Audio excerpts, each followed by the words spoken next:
Hey there, my friends. My name is Rabbit. I cannot wait to whip out those sundresses and frilly skirts, and welcome to episode 100 of our 100% item guide and walkthrough for Legend of Legaia. In our previous episode together, we wrapped up all of the events at Rogue's Tower, and upon our return to past Conkram, we were greeted very happily by the king, and even the queen herself extended her extreme gratitude and praise for our heroic deeds. However, with that recognition did come a lot of resentment from Court himself, as well as his little minions, if we want to dub them as such, namely Zora, Jet, Zito, and Dahati. They were not as pleased with us, halting their evil plan, but we can only do so much because we were ordered by the sim-seru to not entirely reveal who we are. Our true purpose for coming here was to do whatever we needed to do to acquire a Nemesis gem, which we were successful in doing. But in addition to getting a Nemesis gem, the queen handed over to us her ring as just a symbol of her thanks and her affection for us. It was just a very sweet interaction and exchange, although bittersweet for Noah, obviously, because the queen revealed to us that she is pregnant right now with her daughter. So, very sad, but it kind of is what it is. So we wrapped up the previous episode by sort of talking to everyone in the castle just to gain their perspective on how they're feeling about everything that went down. And like I said, we know some people appreciate what we did, whereas others are not too pleased and are taking their frustration out on the fact that we have sim-seru. But we all know that they're just jelly mad. So without further ado, we came to rest up here at the inn, and we're ready to just talk to the researcher and Usha. And if you're done, we can head back to Conkram of the present, because that's what I'm pretty much going to do. There's not really anything left to explore. I guess we can go back to the shop and see if they've updated their wares. I do not think they did, but we'll save that for after we talk in here. So let's get that going. So the scientist says, the doctor says he now knows firsthand the horrors of the mist. Well, he should. We all saw it together. So Dr. Usha says, the mist. What a frightful experience I've had with that. After our conversation, I'll return to my laboratory and do some research. That's it? Usha! I thought you wanted to talk about our sim-seru. I feel so useless and unwanted. What do you have to say? I hear you're the ones who stopped the mist. You guys are really something. Yeah, we are. I thought you got fucked. I'm so glad the king and queen are safe. Great. I want my dick sucked, you guys. You would think Vaughn and Gala would at least have one fun night of partying. Oh, he's shaking. Why are you shaking? What's wrong with you? Well, this dude is definitely shaking bootleg Mario over here. Pretty sure, yeah, he has got nothing new. But again, if you still didn't have money when we first arrived here to pass Conkram to pick up any of the wares, hopefully you should have acquired some gold from everything at Rogue's Tower. And yet again, if you try to come out here and leave, the guard will stop you and say it is forbidden to go out when we are at war, which makes no sense, actually. We should be able to do what we want. Why would you force people to stay here? What if we want to move to a place that's not warring right now? I certainly would not want to stay here. Honestly, I kind of wish we received more information on the purpose behind this war with Seoul. I mean, clearly, I would say Seoul came out on top. They didn't get completely fucked over like Conkram did. Now, granted, it seems like Conkram didn't get fucked over as a result of Seoul. It was pretty much all internal because, Court and his fucking minions were little assholes and sort of ruined everything.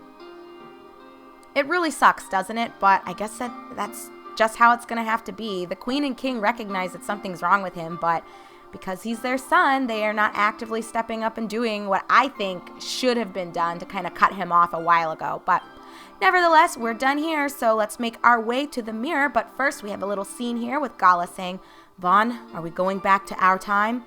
Yep, we've done everything we can do here. Good. So we will relight these here. So Vaughn lit the sim-seru flame. Ugh. I wouldn't want to go back, though. Look how disgusting our version is. And yeah, of course, Noah is hesitant.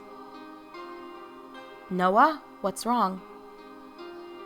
Court is my older brother. Let's go back to the future, Noah. Your parents are waiting for you. Okay. You're right. Let's go back to the future.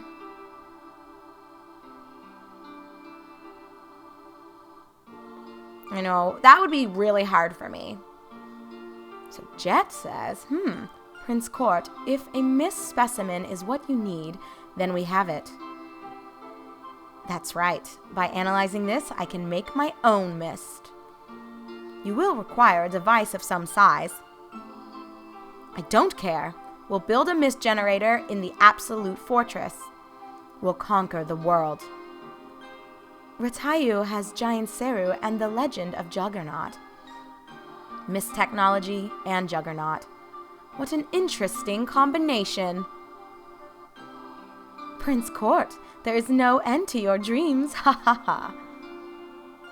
Ha ha ha. Listen well. This is an order in O-R-D-E-R. Why does everyone like spelling shit out in this game?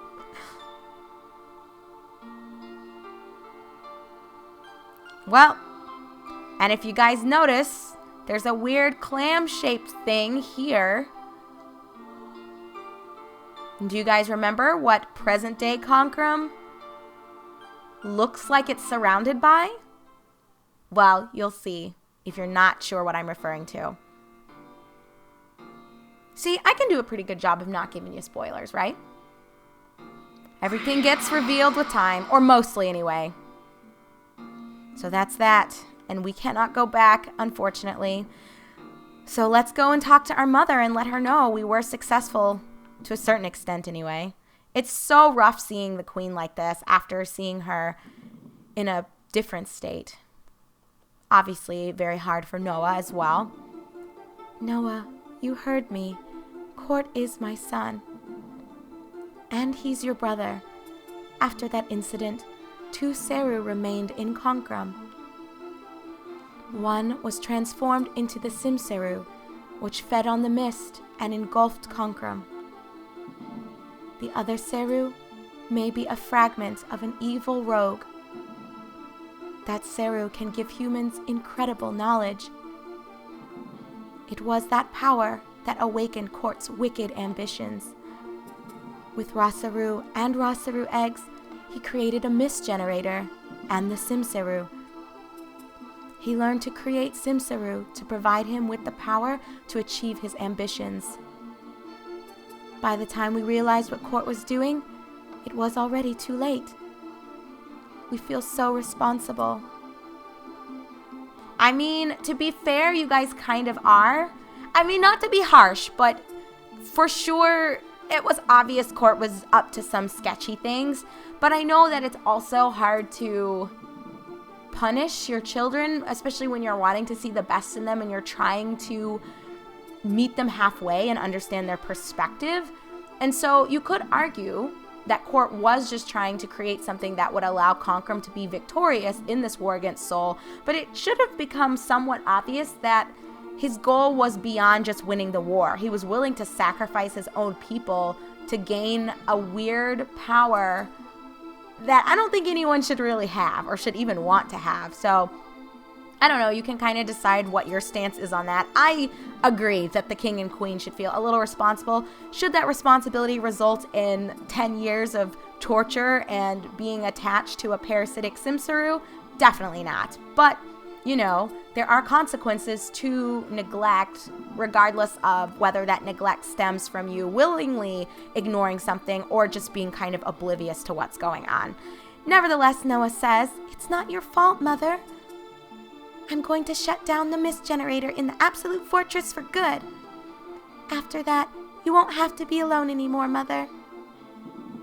Noah, I love you. Love. Yes, love. I know about love. Mother, don't give up. So sweet, isn't it? Noah, I'm so glad you are alive. Thank you for coming to see me. I'm happy just to see you. The absolute fortress is located north of Conkram. Be careful. So that's kind of our pro tip for where we honestly need to go. And yeah, look at this place. It's rough being back here, isn't it? It just looks disgusting and I don't even know. it's sad seeing present Conkram compared to past Conkram.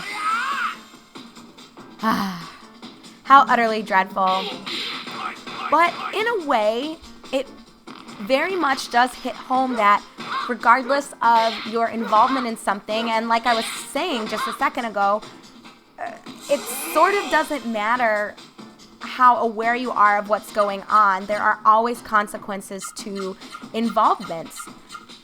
And it's sometimes just a matter of you being in the wrong place at the wrong time, but I think a lot of, so no spoilers for those of you who haven't played like Undertale yourselves, but I think a lot about Undertale also, and how that kind of drives home that general message also, that even if you feel sorry for people who ultimately have to suffer for things that weren't entirely within their control, it's still set up to where you have to accept the fact that you were still a part of certain things happening, regardless of your willful interaction with everything or, you committing to what's happening.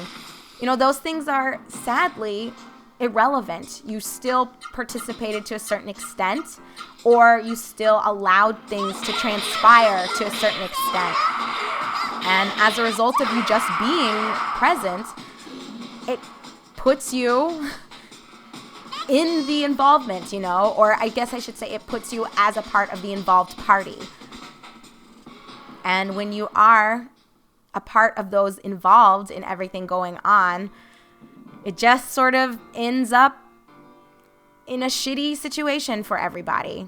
It sucks, I know. I've always thought that everything here at Conkram is very dark and depressing.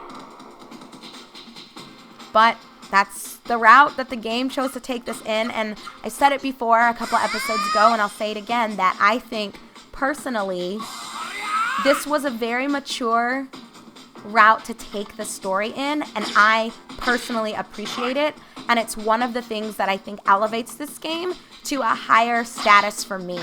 I like RPGs that are lighthearted and don't have too complicated of a story to tell or don't have any sort of like underlying message. They're just there with a party of people going on an adventure, having a good time, telling jokes, laughing, and basically just giving off the message of camaraderie and joy. And that's wonderful. I love that. But there's something to also be said for a game that can accomplish those things and still tell a story that makes you feel something other than just, laughing at stupid jokes the whole time. At least that's how I feel. Some people probably don't want... Oh, hey, guys, check it out. That is awesome. Woohoo! I can't believe it. We got a water. Well, that is going to put a halt to my story. Give me a second to start rolling some lots here, because we want to give this +4 to intelligence to someone. So who will be the winner? And it looks like it is going to be... Woohoo! It is going to be Noah. That's great, because I feel like she's kind of been getting the short end of the stick. But anyway, so back to what I was saying. I just feel like for me, I like it when a game can sort of elevate everything and tell something meaningful. It just means a lot to me personally as someone who strongly values a story and a plot. Some people don't really care that much, and they're more focused on gameplay itself. And there are other mechanics. Like some people value graphics above almost everything else because they just want that immersion. I think for me, number one thing that I value from games, it would probably be the actual narrative itself. Oh, God. I don't even care. Do your worst. Let's see what that is going to be. Oh, is he going to make me numb? I think he is. I think that's what that means. Yeah. Paralysis, basically, which doesn't matter. We're still going to kick your ass. You know what? I was going to spare you and take out the slippery first, but just because you were an asshole, you are going down. Nobody has time for your bullshit nightmare. Noah. Why did you not execute anything? You're triggering me, Noah. You're triggering me. All right, well, there goes Nightmare. He definitely paid for his crimes. Slippery, I need you to attack Vaughn, please. Oh, well, Vaughn is back. So let's just go all out. We're not even going to worry about spiriting here. He should die with all three of us fucking with him. Anyway, just to wrap up what I'm trying to say, narrative has always been number one for me when it comes to what I value from games that I play.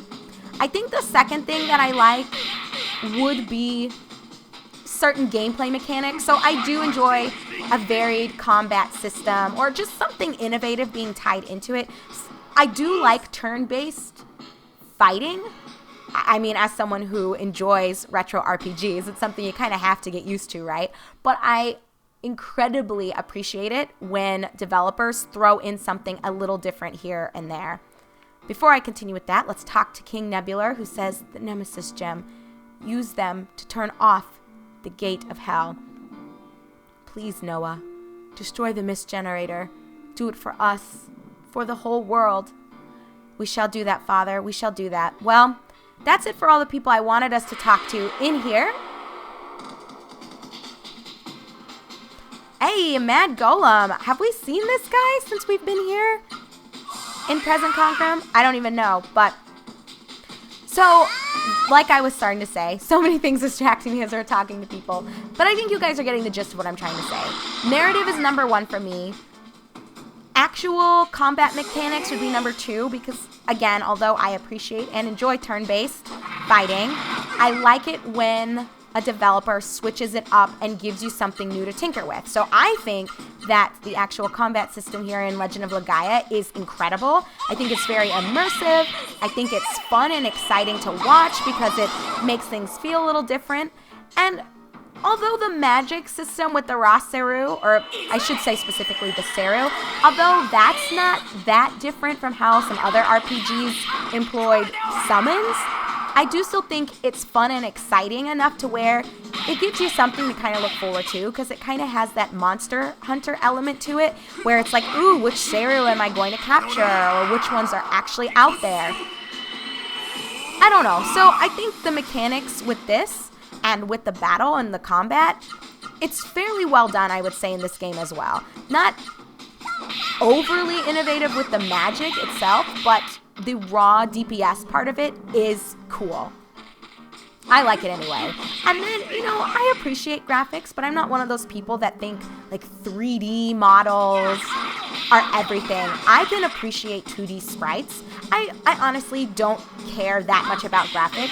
I think there are certain things with graphics that mean a lot to me. So, for example, I've talked about this numerous times throughout multiple Let's Plays I've conducted on this channel, that certain things like enemy models matter to me because I don't like too much seeing a lot of palette swapped minions. I know that doesn't matter that much, but it is one of my personal pet peeves. And obviously it's not something that I would ever really remove a ranking for a game in my mind as a result of having that be present because, we've talked about that here, that this game has a lot of palette swapped monsters that you kind of have to deal with. And I don't like it, but it's okay. I understand why it was done that way. But I appreciate games like Guardians Crusade that have monsters that aren't palette swapped. Having those unique monsters just holds a lot of value for me.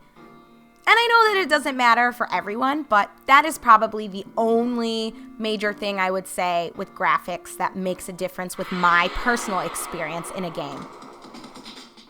I'd be interested in hearing what sorts of things do you guys personally value from your gaming experiences? Do you prize graphics over everything? Is gameplay more important to you, or certain sub things with gameplay?